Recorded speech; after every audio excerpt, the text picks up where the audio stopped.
Bonsoir mes tendres, j'espère que votre mois de février s'est bien passé. Hmm. Peut-être que comme moi, vous avez attendu cette émission avec une certaine impatience. Si le mois dernier, je vous ai parlé de littérature avec Dominique Horry et son scandaleux Histoire d'eau, nous allons prendre une toute autre direction ce soir. Enfin, si vous n'avez pas encore eu l'occasion d'écouter l'émission du mois de janvier, rien ne vous empêche de le faire et de réagir sur Facebook ou sur mon site. Vous pourriez être étonné par mes analyses, comme ce fut le cas de plusieurs auditeurs et auditrices qui sont venus m'en parler directement. Alors, je vous promets, ils sont toujours vivants. Je ne les ai pas mangés. Non, j'avais pas faim. Aujourd'hui, direction le musée d'Orsay.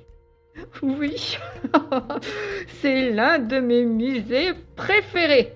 On va parler d'une œuvre scabreuse, scandaleusement réaliste et inconvenante. Oh, tout ce que j'aime! L'origine du monde, peinture du 19e siècle de Gustave Courbet. Moi, j'adore. On y va? Oh, dites oui, dites oui. Chouette. Venez, nous partons pour le 19e siècle.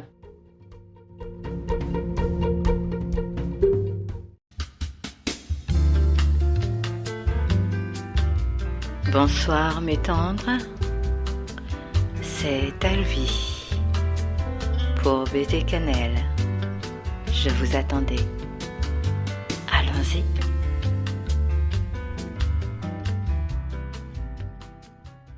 Mesdames et messieurs, nous venons d'atterrir dans la salle du musée d'Orsay qui vous présente l'origine du monde. Oui. Vous avez devant vos yeux ébahis le corps d'une femme aux cuisses largement écartées, laissant voir un pubis à la toison brune. On peut distinguer le clitoris de la dame avec tous ses détails. Oh.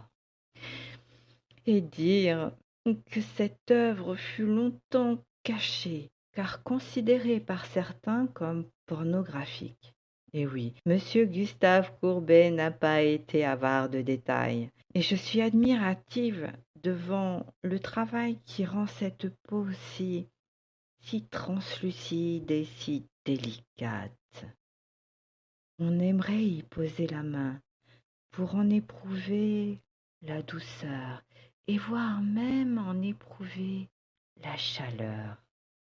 La pointe du sein se fait discrète, et pourtant sa couleur attire le regard pour celui qui parcourt ce corps, avec peut-être la même patience, la même tendresse, le même amour que pourrait avoir le regard d'un amant. Monsieur? Oui, monsieur, il est interdit de mettre les doigts sur la dame en question. Je vous remercie. Si cette peinture est la plus connue de Gustave Courbet à travers le monde, ce ne fut pas la seule à faire scandale dans le panel du maître du réalisme. Oui, madame? Ah, pourquoi je parle de réalisme? Eh bien, simplement parce que c'est l'une des caractéristiques majeures de cet auteur. C'est finalement ce qui rend cette œuvre presque pornographique, car nous ne sommes pas dans le code érotique qui sublime le corps pour le rendre presque mystique. Non, nous sommes vraiment dans l'anatomique, le réel. Jeune homme, vous avez une question, peut-être? Ah, pourquoi n'a-t-elle pas de tête? Je vous le dirai si vous êtes sage, mais je vous propose déjà de faire connaissance avec ce vieux Gustave.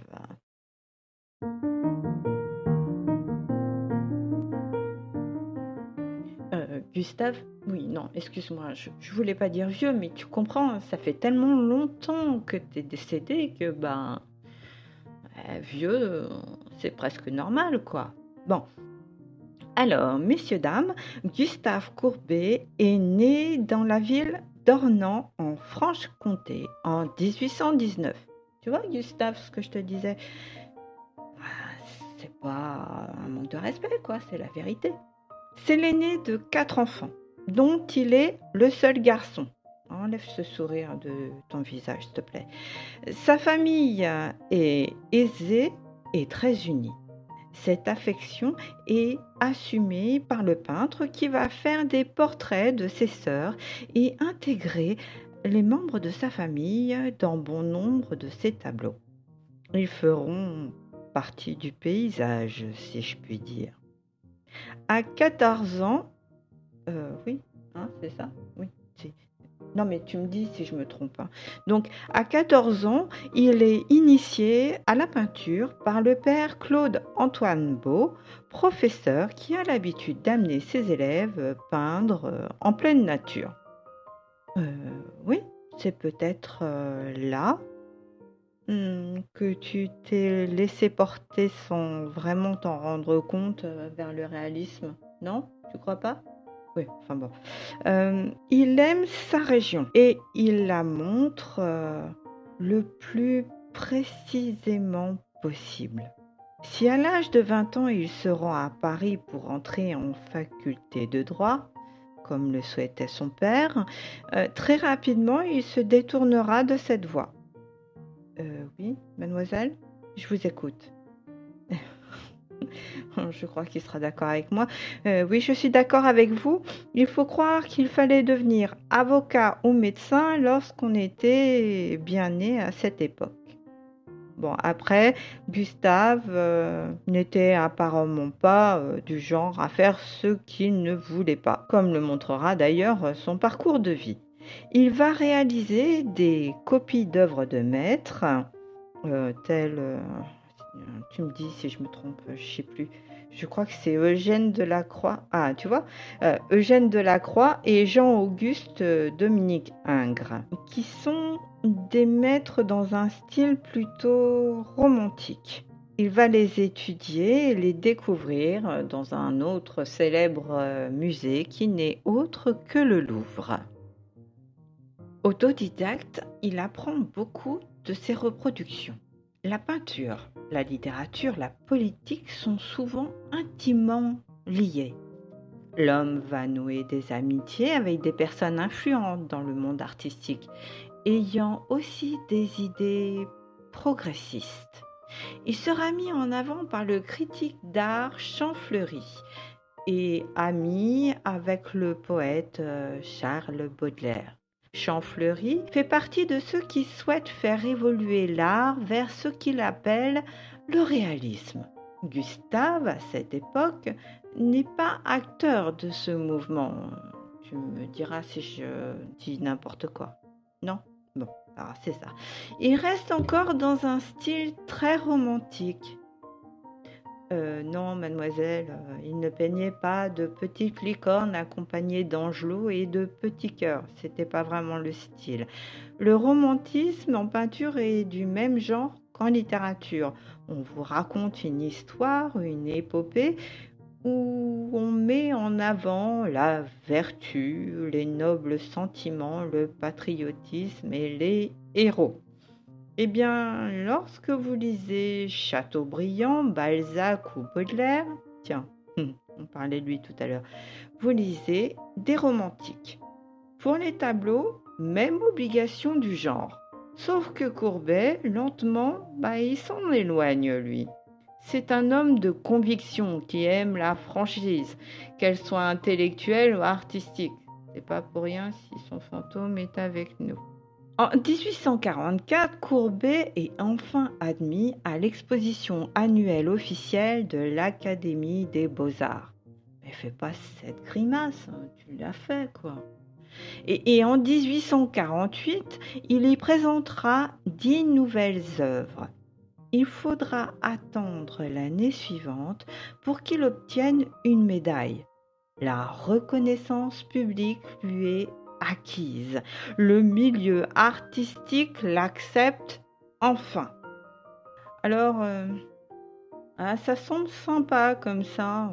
Mais bon, être obligé de suivre les dictats de ceux qui disent tout savoir, c'est pas ce que j'appelle être libre de créer. Il semblerait que Gustave fût de mon avis. Le monsieur à la crête fluo, oui, je vous écoute.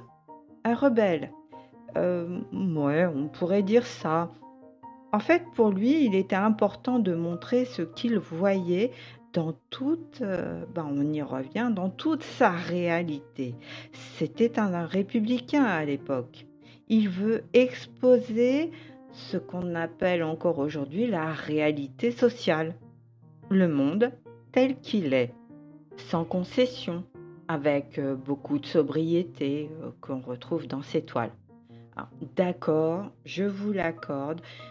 Bien d'autres peintres mirent en avant cette réalité. Cependant, ce fut d'une façon plus pittoresque, pour ne surtout choquer personne.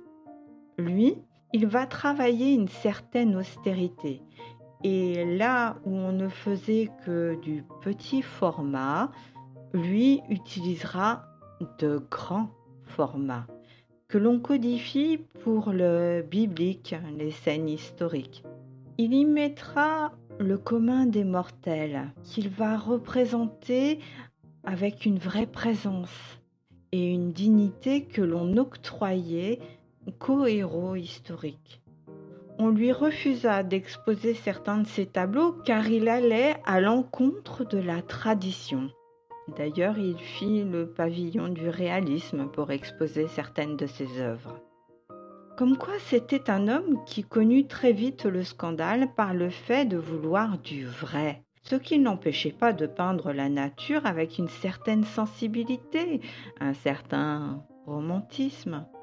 Il voyait des nuances réelles de couleurs qu'il produisait le plus naturellement possible. Au final, c'est un homme vrai et humain. Non, je ne dis pas ça parce que tu es là, hein. Je dis ça parce que je le pense. Il suffit de voir ses tableaux. Sa peinture se vend bien et il peint aussi bien les courtisanes que les femmes du monde. Ce qui nous amène à parler de cette magnifique œuvre que nous avons sous les yeux, dont vous vous délectez et qui, pendant 152 années, nous laissa entre les mains un mystère. Qui était donc la femme qui se cachait derrière ses cuisses lascivement ouvertes?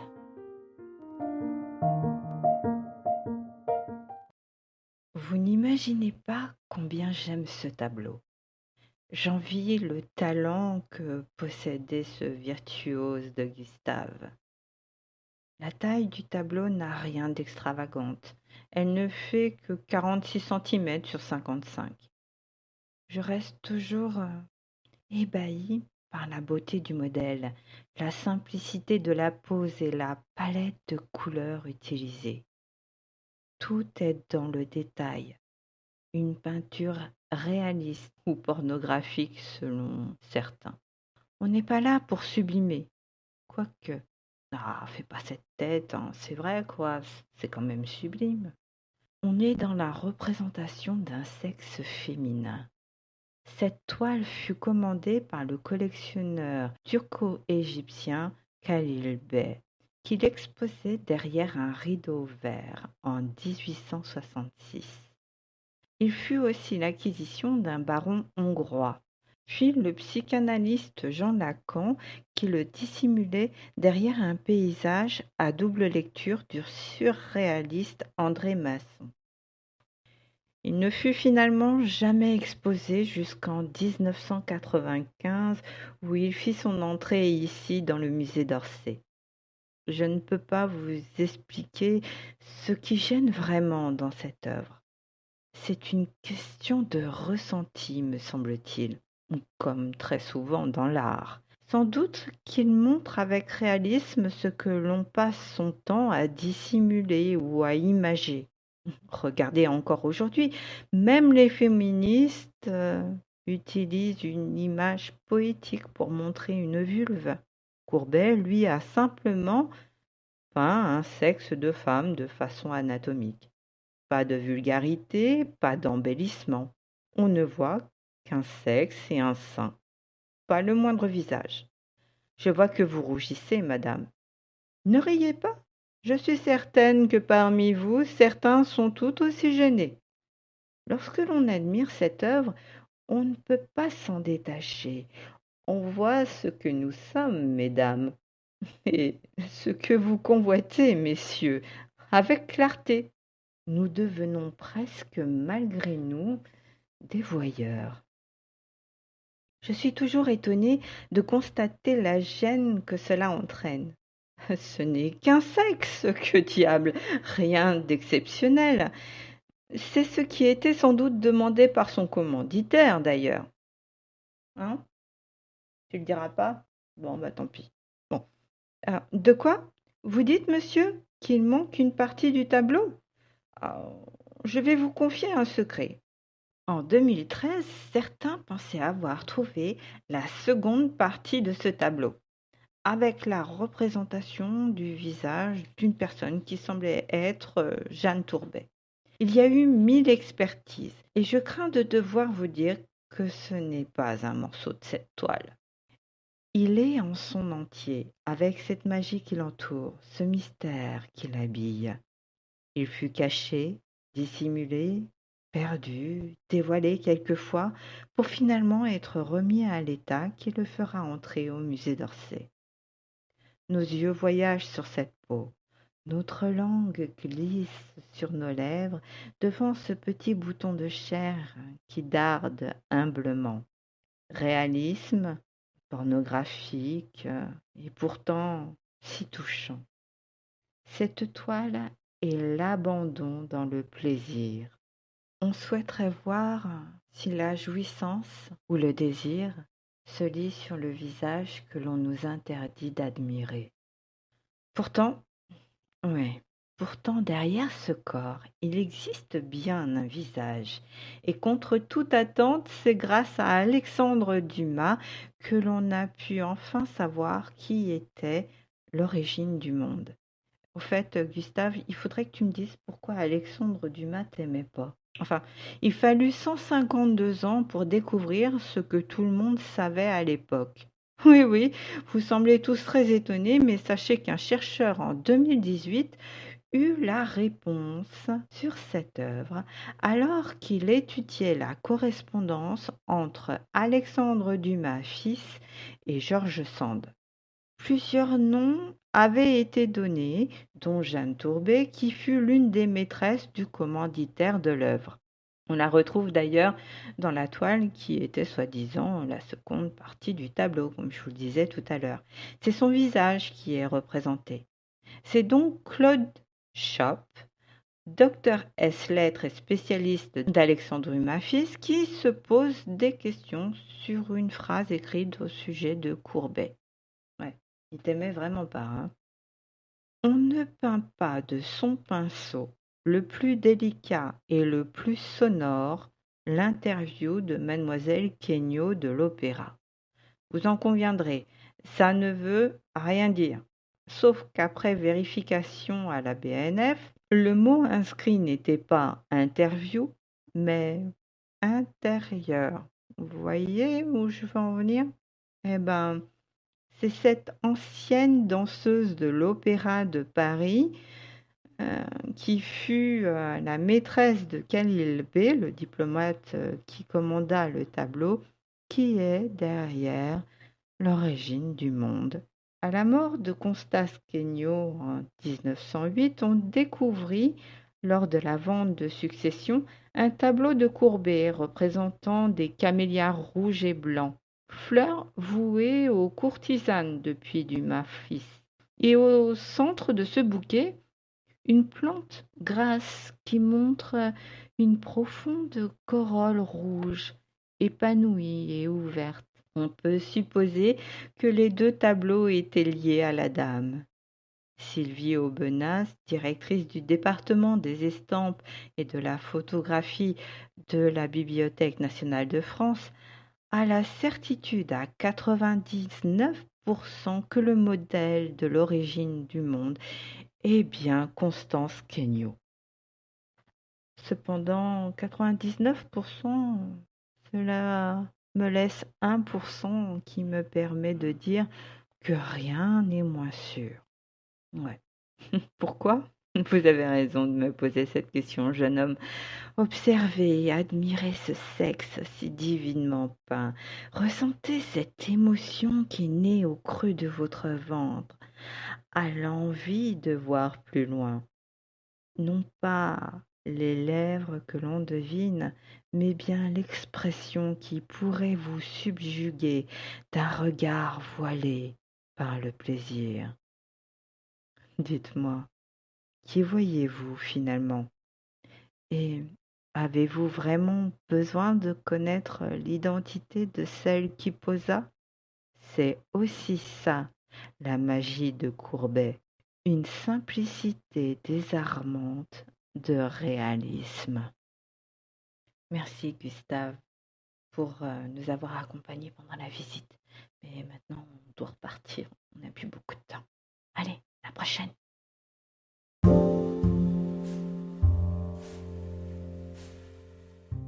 Eh bien voilà, nous voici revenus dans ma bibliothèque.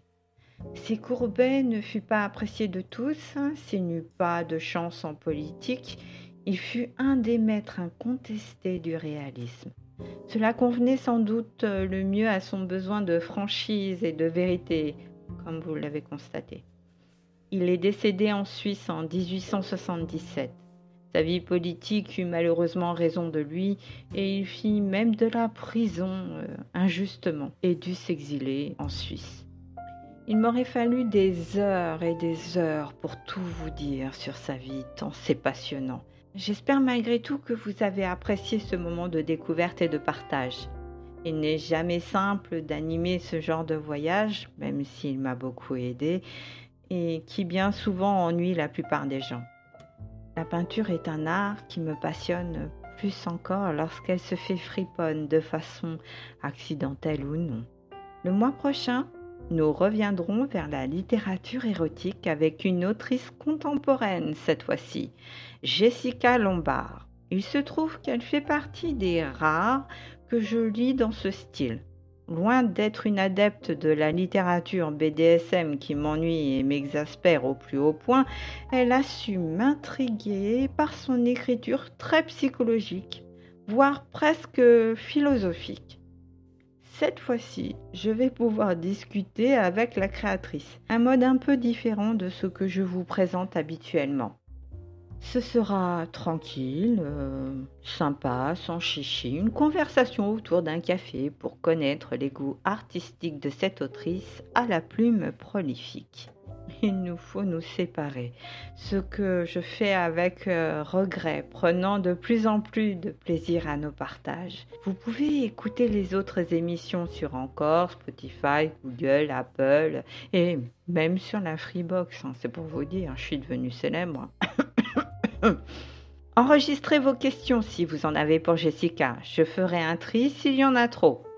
À partir de demain, samedi 27 février, vous pourrez me retrouver sur la plateforme Gaillard pour un replay de l'émission, toujours gratuite, mais avec la possibilité de me faire un don si vous appréciez mon travail. Vous pouvez me retrouver sur mon site Wix, Aliane Kermoal, où vous pourrez découvrir tout mon univers et activités de créatrice. Oh punaise, la pause promo, elle est longue. Enfin bon, j'ai hâte de vous retrouver le mois prochain et de découvrir surtout vos questions ou réactions par rapport aux émissions d'hier, d'aujourd'hui et de demain. Passez une très bonne soirée, mes tendres. Baisers cannelle, soyez sages. Ou pas.